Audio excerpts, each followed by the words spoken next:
오늘 본문에서 우리가 고난에 참여하는 것 같이 위로에도 그러해야 한다라고 말해주고 있습니다.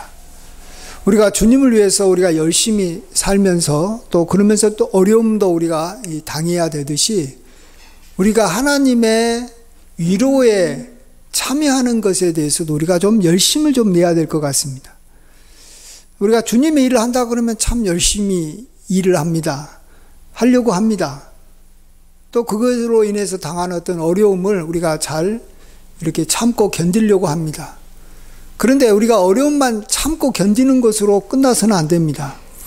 이게 하나님의 위로를 이렇게 받으면서 우리가 어려움의 이 기간을 이렇게 지나야지, 나의 힘으로 만일 어려움을 잘 참고 견뎠다고 합시다. 그러면 나중에 이걸로 인해서 부작용들이 더 많을 수도 있습니다. 쉽게 생각해서요, 이런 거 있잖아요. 어떤 집안이 어떤 이 다른 집안을 이렇게 막 고통스럽게 했어요.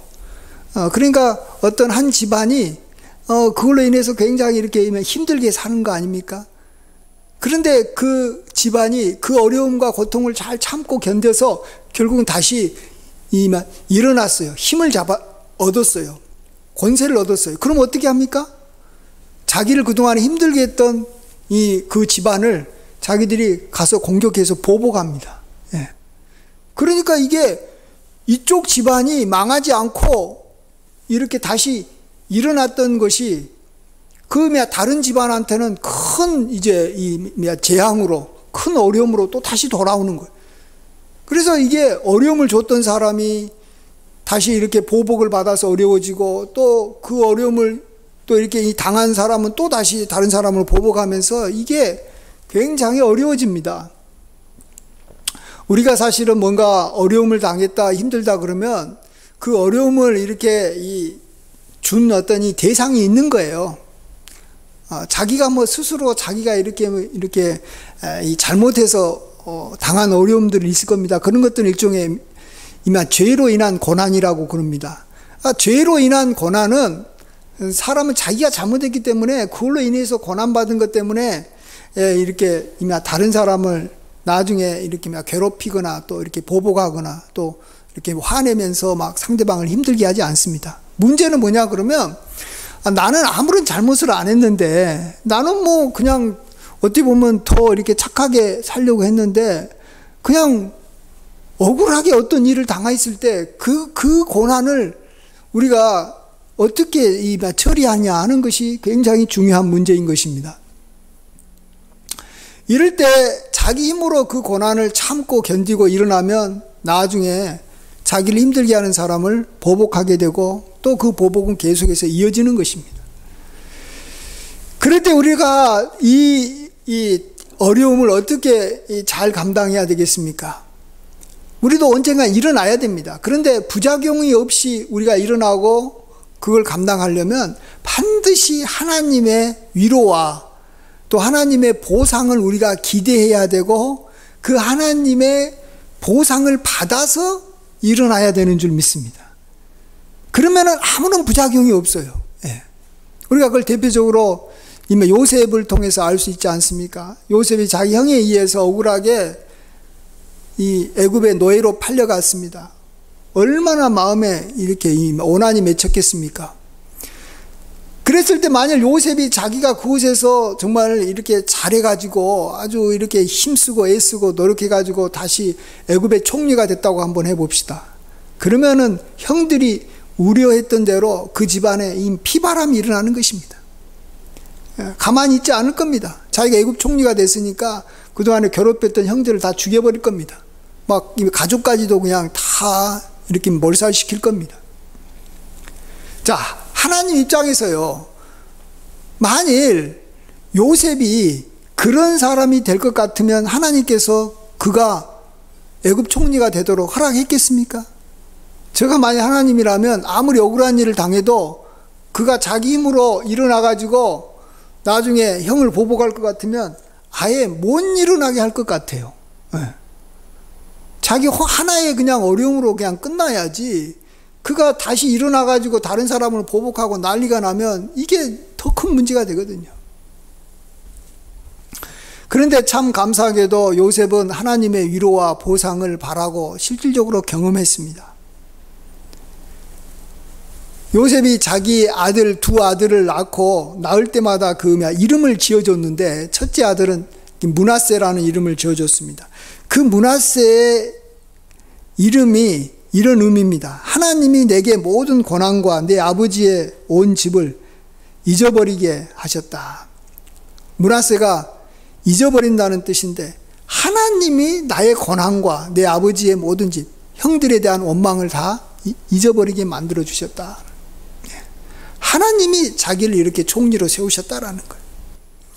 또 그 다음에 이 차남의 이름은 에브라임이라고 했습니다. 이 번성한다라고 하는데 그것에 대해서 그가 해석하기를 하나님이 나를 내가 수고한 땅에서 번성하게 하셨다. 누가요? 하나님이 번성하게 하셨다. 그래서 우리가 이미 잘 때더라도 하나님께서 잘 되게 해줘야지만이 그 잘된 것이 다른 사람한테도 선이 되고 자기에게도 계속 그것이 남는 것이지, 하나님께서 일으켜주지 않으면 도리어 그 힘을 가진 사람 때문에 굉장히 다른 많은 부작용이 일어나고 자기 스스로도 자기를 해롭게 하는 것입니다. 그래서 우리는 어려울 때 꼭 하나님의 위로를 간절히 사모해야 되고 반드시 경험해야 됩니다. 이 세상에서 가장 어려웠을 때가 언제였을까 생각해 보면요, 노아 홍수 직전이 아니었나, 저는 그런 생각을 해봅니다. 저는 한때 이번에 이 코로나 이후에도 우리가 조금 이렇게 물가가 올라가면서 좀 어려워지잖아요. 그러니까 생각나는 게, 노아 홍수 이전에는 참 힘들었겠구나, 이런 생각이 좀 들었습니다. 왜? 전 세계적으로 힘들으니까요. 노아 홍수 전에는 하나님의 심판을 받기 일보 직전이니까 나라가, 전 세계가 얼마나 여기 폭동이 일어나고 막 음란하고 살기가 얼마나 힘들었겠습니까? 하나님께서 그렇게 말합니다. 그때요, 이 노아의 아버지 라멕이라는 사람이 있었습니다. 근데 이 라멕이라는 사람이 이 182세 때 아들을 낳았는데 그 아들의 이름을 노아라고 지었습니다. 노아의 이름이 뭐냐 그러면 위로라는 겁니다. 위로. 왜 그러한 안이라는 뜻인데 같은 말이겠죠. 안이나 위로라는 뜻이었는데, 이걸 통해서 그가 뭐라고 말하냐 그러면 여호와께서 땅을 저주하심으로 수고롭게 일하는 우리를 이 아들이 안이하리라, 이렇게 말한 겁니다. 하나님께서 지금 땅을 저주해가지고 이렇게 지금 힘들고 어려운데, 또 그 사람들이 죄를 많이 지어서 이렇게 나도 힘들어 죽겠는데, 하나님께서 이 아들을 통해서 나를 안위해 주실 것이다, 이렇게 고백을 합니다. 자, 이 라멕이 아들을 통해서 하나님의 그 안위와 위로를 기대했는데 그대로 됐습니까? 저는 그것을 하나님께서 기뻐했다라고 생각합니다. 이 라멕의 아들로 태어난 노아는 어떤 사람이었습니까? 굉장히 의로운 사람입니다. 성경에서 노아, 다니엘, 욥, 이 세 사람을 가장 이렇게 의롭고 선하다고 말하는데 그 중에 한 사람입니다. 하나님 앞에 은총을 입은 사람입니다. 하나님 앞에 믿음이 굉장히 좋은 사람입니다. 여러분, 그런 아들을 둔 아버지는 그 아들을 보면서 얼마나 위로와 힘을 얻었겠습니까? 저는 이 라멕이 그런 이 노아를 통해서 어려웠지만, 굉장히 힘들고 어려웠지만 그 아들로 인해서 굉장히 하나님의 이 안위를 받고 위로를 얻었을 거라고 저는 확신합니다. 왜요? 노아가 그렇게 살았으니까요. 이 부모는 자녀가 잘 살기만 하면 그게 위로가 되는 거예요. 하나님 앞에서 은혜 받고 하나님 앞에서 정말 사랑받고 그렇게 잘 살면 그게 부모에게 위로지, 부모에게 뭐가 위로가 되겠습니까? 이렇게 하나님으로부터 위로를 기대하고 위로를 사모하는 사람을 하나님은 굉장히 기뻐하신다는 걸 아셔야 됩니다. 우리가 하나님 앞에 많은 것을 구합니다. 어떨 때는 재물을 구하고 건강을 구하고 어떨 때는 여러 가지 이 세상에 좋은 것들을 구하지만 그 어떤 것보다도 하나님께서는 하나님의 위로, 하나님의 자비하심을 구하는 것을 굉장히 기뻐하십니다.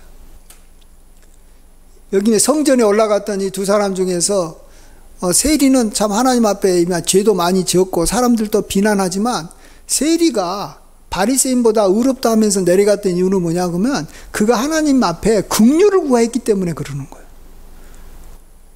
자기의 가슴을 치면서 감히 하늘을 우러러보지도 못하면서 하는 말이 하나님 나를 불쌍히 여겨 주시옵소서. 나는 죄인입니다. 예. 하나님 나 좀 위로해 주십시오. 나 좀 긍휼히 여겨 주십시오. 왜? 내가 이렇게 세리라고 이렇게 지금 이렇게 입에 막 풀칠하려고 지금 세리로 살아가는데 그것 때문에 지금 나도 지금 힘들어 죽겠고 다른 사람들도 나를 비난하고 하나님 앞에 서서도 이렇게 부끄럽습니다. 그러지만 하나님 나 좀 불쌍히 여겨 주십시오. 이런 기도를 하나님은 이 바리새인이 아주 이렇게 폼 잡고 멋지게 하는 기도보다 더 좋아하신다라는 것입니다. 그래서 우리는 하나님께서 우리에게 많은 어려움이 우리에게 아마 닥쳐올 겁니다. 그러면 그 어려움을 해결하려고 우리가 하나님 앞에 해결책을 이렇게 구하는 것도 참 좋습니다. 맞습니다. 근데 그 해결책을 구하는 이 자세가 하나님의 위로와 보상으로서 나의 어려움이 이렇게 해결될 것을 기대해야 되고 또 나아가서 하나님의 위로라는 것이 앞으로 장차 임하고 또 보상이 장차 주어지는 것뿐만 아니라 오늘 설교 제목처럼 하나님은 지금도 나를 위로하고 계신다라는 것을 우리가 꼭 발견해야 됩니다. 하나님은 우리를 지금 위로하고 계시는데 문제는 우리가 그걸 발견하고 있냐 발견하지 않느냐의 문제인 것입니다.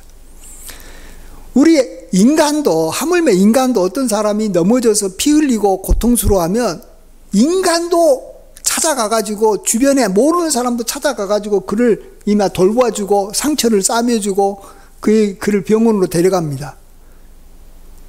하물며 자비하신 하나님께서 하나님의 자녀가 고통 중에 있고 힘들고 어려우면 가만히 있겠습니까? 가만히 계신다면 그건 하나님이 아니죠. 그건 자비하신 하나님이 아니죠. 그건 우리가 믿는 하나님이 아니에요. 하나님은 반드시 찾아오셔서 위로하고 격려하고 그를 돌봐주는 거예요. 근데 문제는 그것을 우리 성도들이 볼 줄 아느냐라는 거예요. 그걸 정말로 자기가 기대하고 이게 있었느냐라는 거예요. 어떤 자녀는요, 이 부모가 자기를 이렇게 위로하고 사랑해 준다라는 것을 아예 기대하지 않는 자녀들이 있더라고요. 이마 금쪽이 요즘에 여기 상담소 그거 보니까 어떤 아이가 부모가 와가지고 막 이렇게 잘 먹여주려고 그러고 지내려고 하는데 이전에 한번 부모로부터 어떤 상처를 받은 것 같아요. 어린 아이가. 부모가 그때 이렇게 좀 때렸는가, 이렇게 좀 몇 대 때렸는가, 그것 때문에 상처를 받은 것 같아요. 그다음부터는요, 자기 어머니가 자기한테 어떤 말을 하고, 어떤 수고를 하고, 어떤 뭐를 해도요, 우리 부모는 내가 당한 아픔을 이해해 주기를 눈꼽만큼도 하지 않는다. 이렇게 이야기를 하더라고요. 초등학교 6학년이. 여자아이가. 와, 그걸 보면서 그래 네가 상처받은 건 나도 알겠는데 그럼에도 불구하고 어머니가 너에 대해서 아껴주고 돌봐주고 불쌍히 여겨주는 마음이 그 누구보다도 있어가지고 계속 하는데도 절대 안 받아들이는 거예요. 부모에 대해서 딱 마음 닫고요. 말도 안 해요. 그리고 밖에 나가서 이렇게 친구들하고만 막 놀다가 이렇게 가출하고 싶다고 근데 진짜 가출은 아니더라고요. 가출하고 싶다는 말을 맨날 하면서 늦게 들어오고 막 부모가 그것 때문에 막 괴로워하는 것을 즐기는 거예요. 자기가 막 부모의 이게 막 이렇게 함부로 하는 걸 통해서 부모가 힘들어 하잖아요. 그러니까 그걸 즐기더라고요. 야, 근데 저는 그걸 보면서 우리들도 하나님 앞에 그럴 수 있다라는 거예요. 하나님이 누구보다도 우리를 사랑해주고 아껴주고 돌봐주려고 막 다가오는데 아예 우리는 위로받기를 거부하는 거예요. 하나님 앞에 위로받기를 거부하는 거예요. 뭐 때문에 그런지 모르겠는데 그 아마 다 이유가 있을 겁니다. 지금 내가 당하고 있는 어려움이 뭐 이렇게 너무 좀 이렇게 심한 것 같다 이런 생각을 뭐 해서 그러는지, 뭐 이전에 무슨 하나님 앞에 무슨 뭔가 이렇게 뭐 상처 뭔가 있었겠죠. 그렇지만 우리는 그런 어떤 시험이라 그럴까요? 그건 시험이에요. 자기에게 다가오는 그런 시험을 우리가 이렇게 넘어가야 됩니다. 넘어가야 돼. 그래서 하나님 앞에 우리가 마음을 열어야 됩니다. 마음을 열어요. 그러면은 보이는 거예요. 하나님이 지금 돌보고 계시는 하나님의 위로와 사랑과 보상이 보이는 거예요. 우리가 가장 대표적으로 좀 억울하다고 생각하는 사람이 제 생각에는 요셉과 이렇게 욥이라고 생각이 됩니다. 한번 보십시오. 요셉 얼마나 이 말도 안 되는 이 어려움을 당합니까? 형들이 자기를 시기해서 죽이려고 하고 안 되니까 노예로 팔고. 그때 하나님은 이 요셉과 그가 노예로 팔려갈 때부터 함께 하시지 않습니까? 그래서 이 보디발의 집에 이렇게 이 종노릇 할 때 하나님께서 함께 하심으로 보디발이 봤을 때도 그가 하는 일이 다 형통한 거예요. 그래서 보디발이 그를 이 가중총무로 삼아가지고 이렇게 이 자기 집안일을 이렇게 맡기게 하자, 그때부터 하나님께서는 또 이 보디발에게 속한 이 모든 이 밭과 또 모든 일들을 하나님께서 또 형통하게 만들어 줍니다. 그래서 이 요셉이 그 집에서 사는데 그렇게 또 이 종이지만, 종으로 살지만 또 괜찮게 살아가게 해 주십니다. 그게 하나님이세요. 그 다음에 또 억울한 일을 당해가지고 이제 감옥에 이제 들어갔지 않습니까? 근데 감옥에 들어가서도 하나님께서 그와 함께 하심으로 그가 하는 일이 잘 이렇게 형통하니까 이 간수장이 또 요셉에게 자기의 일을 다 맡기는 거예요. 왜? 여기 능력도 좋고 그가 하는 일이 다 잘 되니까 자기도 그런 일을 이렇게 맡기는 사람이 있으면 얼마나 좋아요. 그러니까 요셉한테 다 맡기니까 요셉이 다 알아서 처리하는데 하나님이 또 역시 함께 하심으로 그 모든 일이 다 형통했다라는 것입니다. 하나님은 우리가 억울한 일을 당할 때 그 억울한 일과 함께 또 우리와 함께 하시는 거예요. 욥도 한번 보십시오. 욥도 굉장한 어려움을 당했습니다. 정말로 말할 수 없는 우리가 당하는 또 상상하기도 어려운 일들을 당했는데, 제가 봤을 때는 욥이 어려운 일을 당하자마자 하나님께서는 욥을 위로해 주셨다고 생각합니다. 그게 바로 아주 멀리서 온 세 친구가 있지 않습니까? 세 친구가 서로 욥이 어려움을 당했다는 것을 듣고 서로 약속을 하고는 욥을 찾아옵니다. 근데 욥의 모양을 보니까 너무 험한 거예요. 말할 수 없이 고통 중에 있으니까 그들이 자기의 겉옷을 찢고 막 소리를 지릅니다. 너무 불쌍하다는 거예요, 욥이. 예. 그래서 그 욥 앞에서요, 아무것도 먹지 않고요, 7일 동안 아무 말도 안 하고 욥의 고통에 참여해 줍니다. 하나님께서는 다 준비하신다니까요.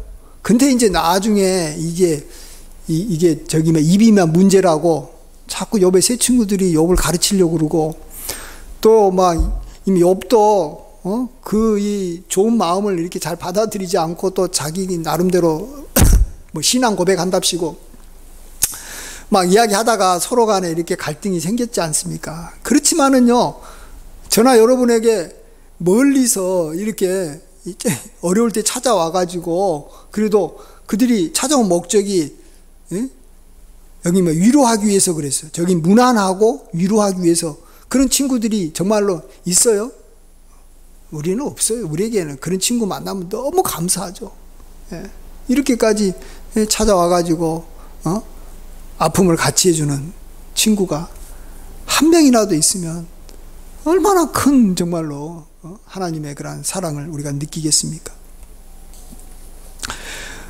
우리가 정말로 힘듭니다. 우리는 살아가면서 다양하게 이렇게 힘듭니다. 어떤 사람은 경제적인 면에서 힘들고, 어떤 사람은 자녀 때문에 힘들고, 어떤 사람은 건강 때문에 힘들고, 또 어떤 사람은 그냥 힘들고, 어떤 사업하기 때문에 힘들고, 인간관계 때문에 힘들고, 다양하게 힘듭니다. 근데 우리가 하나 알아야 될 것은요, 신기하게도 우리의 모든 삶이 다 힘든 건 아니라는 걸 아셔야 됩니다. 예. 한 부분이 힘들면요, 다른 부분에 하나님의 위로가 있다라는 거예요. 예. 내가 경제적으로 힘들면 하나님께서는 이 아내를 통해서 위로해 줄 수도 있는 것이고, 또 아내가 병들어 있으면 또 이렇게 자녀가 뭔가 이렇게 부모에게 이렇게 효도할 수 있도록 하나님께서는 만들어 주세요. 예. 하나님께서는요, 우리에게 이 고난을 주시기도 하지만 항상 고난과 동시에 위로를 같이 주신다라는 거예요. 예.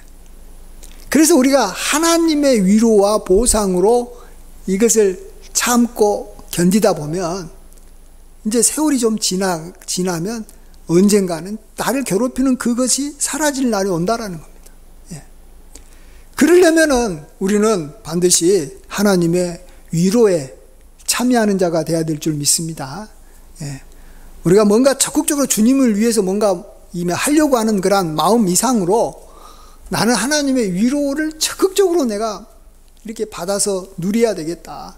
하나님이 나의 어려움을 하나님께서 반드시 보상해 주실 것이다 하는 것에 대해서 아주 이렇게 이 강한 마음으로 이렇게 좀 이렇게 적극적으로 좀 어그레시브하게 아주 공격적으로 그것을 이렇게 원해야지. 하나님 위로해 주시면 좋긴 좋고요, 위로해 주시지 않아도 어쩔 수 없지 않습니까? 하는 식으로 그냥 이렇게 가면 안 되는 거예요. 하나님이 그런 자세를 결코 기뻐하지 않습니다. 예. 예. 왜요? 하나님은 누구보다도 위로해 주시기를 원하고 보상해 주시기를 원하고 우리 애가 잘 되기를 원하시는 분이신데, 그래서 진짜 하고 계시는데 우리가 그것에 대해서 기대하지 않기 때문에 우리가 보지 못하고 알지 못하니까 은혜를 받고 있어도 은혜를 나중에는요 거부한다니까요. 그래서 성경에 보면 어떤 때는 여기 위로받기를 거절하였다 이런 말이 있는데요. 여러분, 우리 인간이 해야 될 중에서 제일 하지 말아야 될 가장 첫 번째는 위로받는 것을 거절하는 거예요. 나는 위로받아야 될 사람이다 그러면 위로받아야 되는 거예요. 하나님으로부터 특별히 위로를 받아야 되는 것이고, 또 하나님께서 다른 여러 가지 이렇게 방법으로 어떻게 나를 위로하고 계시는가를 우리가 열심히 찾아야 되는 것입니다. 그래서 우리는 이 성경에도 우리가 이 어려울 때 하나님 앞에 구하라 그런 것도 있지만, 찾아라는 말도 있고 문을 두드리라는 것도 있지 않습니까? 사실 구하는 것은 문제가 완전히 해결되기 위해서 구하는 거잖아요. 근데 문제가 완전히 해결되려면 시간이 많이 필요합니다. 그런 면에서 구하라라고 하는 것은 조금 이렇게 먼 미래를 위해서, 먼 미래에 이루어질 것이라고 생각한다면, 찾는 것은 이 가까운 미래에 이루어질 거예요. 왜냐하면 우리가 아무거나 찾는 게 아니라 여기 찾기 쉬운 것부터 찾지 않습니까? 주변에 있는 것부터 찾지 않습니까? 그렇기 때문에 찾을 수만 있다면 가까운 시일 내에 뭔가 해결책을 찾아낸다라는 거예요. 그 다음에 이 문을 두드린다라는 것은 문이 바로 앞에 있으니까 두드리는 것이지, 문이 저기 멀리 있는데 가가지고 우리가 이렇게 쫓아가가지고 문을 두드리는 일은 없는 거예요. 가까이 있는 그 문을 두드리면 지금은 눈에 보이지 않지만 문이 열리면서 그 뒤에 나의 문제에 대한 어떤 해결책이 보이는 것이고, 이 전지전능한 주님이 문을 열고 우리를 이렇게 영접해 주신다라는 거예요. 그래서 우리는 기도도 해야 되지만 지금 당장 하나님의 위로를 우리가 찾고, 또 바로 앞에 있는 이 해결책이 될 수 있는 이 주님의 이렇게 문을 우리가 두드려야 되는 것입니다.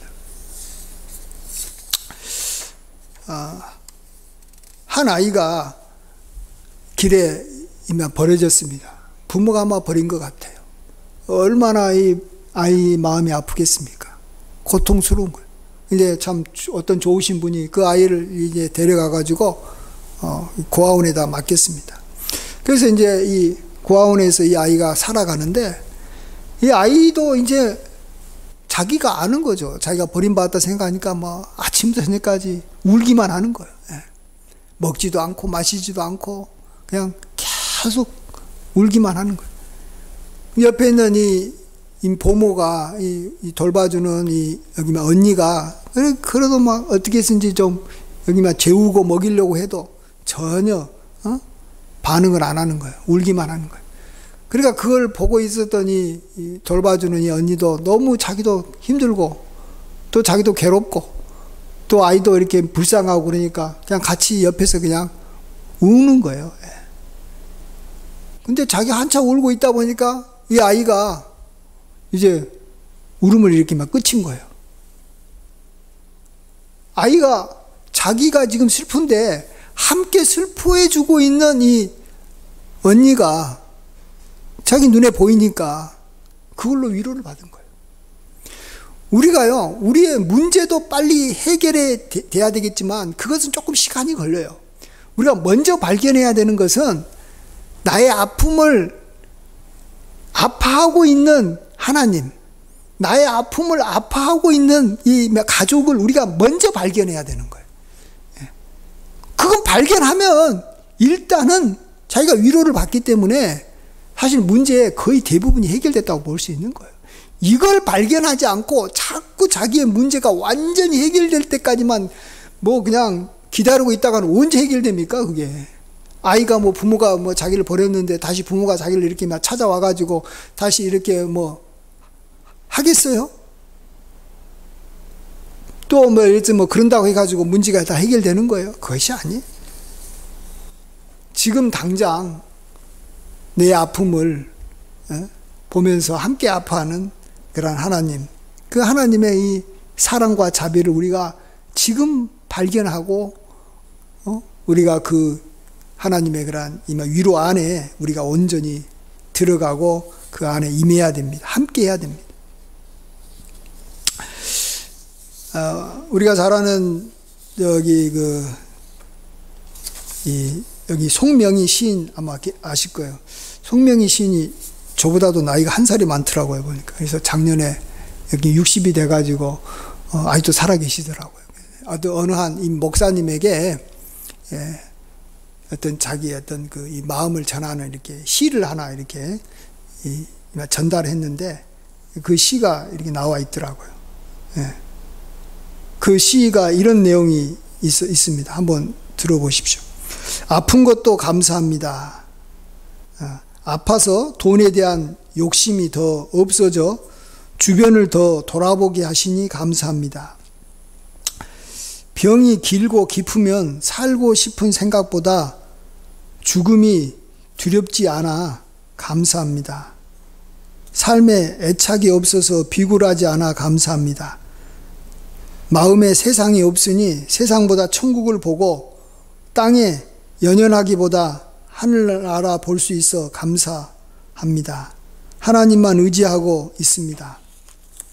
나면서부터 의사들이 죽는다고 하는 말을 수십 번 들어 별로 생각 안 하고 있습니다. 내가 병원 믿고 살았으면 벌써 세상에 없었을 것입니다. 살면 기회고 죽으면 천국이라 감사합니다. 코로나가 온 것 같습니다. 그때 코로나 걸린 것 같아요. 그런데 점점 나아지고 있습니다. 저를 위해 기도해 주세요라고 한 목사님에게 이렇게 짧은 이 편지를 쓴 게 있습니다. 이분은 평생 어찌 보면 자기의 문제가 해결되지 않고 몸이 아파서 또 이미 내성마비로 이렇게 살고 있습니다. 그가 여기 고백했듯이 아마 병원에 의지했으면 이런 분들은 좀 빨리 돌아가시거든요. 하나님께서 고통을 좀 빨리 줄여주기 위해서. 근데 그는 병원을 의지하지 않았기 때문에 이렇게 그래도 지금까지 살고 있다. 그리고 자기가 많이 살면 기회고 죽으면 천국이다. 이런 고백을 하지 않습니까? 정말 하나님의 이 위로를 그가 적극적으로 발견하고 여기 찾은 분이라 생각합니다. 그래서 우리가 잘 아는 이렇게 그 시 중에서 나 가진 재물 없고 나 이렇게 남이 없는 건 그렇지만 나는 이제 남이 여기 못 본 것을 나는 보았고 나 남이 듣지 못한 음성 들었고 나 남이 모르는 거 나는 깨달았다라는 거예요. 하나님께서 자기에게 주는 것을요 누군가가 이렇게 가르쳐 주는 게 아니에요. 자기가 적극적으로 찾아야 돼요. 하나님이 여기 재물 줄 때까지, 하나님이 건강 줄 때까지, 나는 하나님의 위로를 받은 적이 없다 이렇게 하지 말고, 여전히 나의 상황은 변화되지 않아도 나는 남이 갖지 못한 거 나 지금 갖고 있는 게 있다. 나는 남이 듣지 못한 이렇게 들은 게 있다. 난 남이 보지 못한 거 나는 봤다. 나는 이미 천국 봤다. 나 천국 안다. 하나님의 여기 말씀을 내가 통해서 내가 지금 위로받고 있다. 하나님께서 내 기도하면 하나님께서 내 기도에 하나님께서 이렇게 응답해 주신다. 나의 기도를 듣고 계신다. 이걸 우리가 고백하면서 우리가 살아야 될 줄 믿습니다. 우리는 하나님의 그러한 위로 가운데 있고, 또 어찌 보면은 이미 가족들도 하나님께서 우리를 이렇게 위로하라고 이렇게 보낸 사람인데, 우리가 가장 이 잘못한 것 중에 하나가 뭐냐 그러면, 어려움이 생기면 내가 위로받아야 될 사람한테 도리어 이렇게 상처를 받고 서로 이렇게 다투는 일들이 생겨버리면 이 문제가 해결되는 게 아니라 좀 있으면 해결된 문제도 더 커져버리지 않습니까? 아니, 좀 어려우면은 가가지고 서로 좀 위로해주고 위로를 받으면 좀 있으면 해결되는데, 이것이 당신 때문에 생긴 것이고, 이 자식 때문에 생긴 것이고, 부모 때문에 생긴 것이고, 이렇게 나라 때문에 생긴 것이고, 어쨌다 저쨌다 하면서 남 탓하면서 우리가 어려우면 싸워버린다는 거예요. 나아가서 하나님께 원망해버린다라는 거예요. 그러면 위로받기를 거절했기 때문에 자기 문제도 해결이 안 되는 거예요, 나중에. 그래서 우리가 먼저 해야 되는 것은 우리가 위로받는 것에 우리가 좀 더 열심을 해야 되겠다. 나를 불쌍히 여겨달라고 하나님 앞에 기도하는 것에 대해서 부끄러워하지 좀 말고, 또 다른 사람이 나를 불쌍히 여겨주는 것을 좀 적극적으로 좀 받아들여야 된다는. 긍휼히 여겨주는 것을 내가 원해야 된다라는 거예요. 근데 이미 자존심인지 뭔지 그냥 나는 다른 사람한테 위로받는 것보다는 나는 남을 이렇게 위로해 주는 거 좋아하고, 나는 불쌍히 여김을 받는 것보다 난 남의 어려운 사람 도와주는 거 하겠다. 물론 생각은 좋습니다만 우리의 인생이 그렇게 이렇게 만만치 않지 않습니까? 우리에게도 여러 재앙들이 계속 다가올 것이고, 우리도 힘들고 어렵기 때문에 우리는 반드시 하나님의 위로, 또 여러 사람들을 통해서, 특별히 가족을 통해서, 특별히 가까운 사람을 통해서 주어지는 위로를 우리가 받아들이고, 그로 말미암아 우리가 먼저 마음의 쉼을 얻고 안식을 얻는다면 얼마 되지 않아서 우리가 기도했던 대로 우리의 삶이 다 형통하게 되고 다 이렇게 해결될 줄 믿습니다. 이러한 은혜가 함께 하시길 축원드립니다. 기도합니다. 아버지 하나님, 하나님은 자비의 하나님이시고 위로의 하나님이심을 고백합니다. 우리에게 하나님께서 주신 고난이 넘친 것처럼 우리가 받는 하나님의 위로도 그리스도로 말미암아 넘치는 것을 고백합니다. 주여, 우리도 고난에 참여한 것만큼 그 이상으로 하나님의 위로에 적극적으로 참여하는 자들이 되게 하여 주시옵소서. 지금 당장 하나님께서 우리의 일을 보살피고 계시고 돌보시고 계신다라는 것을 우리가 피부로 느끼고 감사할 수 있도록 우리의 눈을 열어주시고 우리의 마음을 열어주시옵소서. 아버지 하나님, 도와주시옵소서. 모든 걸 감사드리올 때 예수님의 이름으로 기도하옵나이다. 아멘.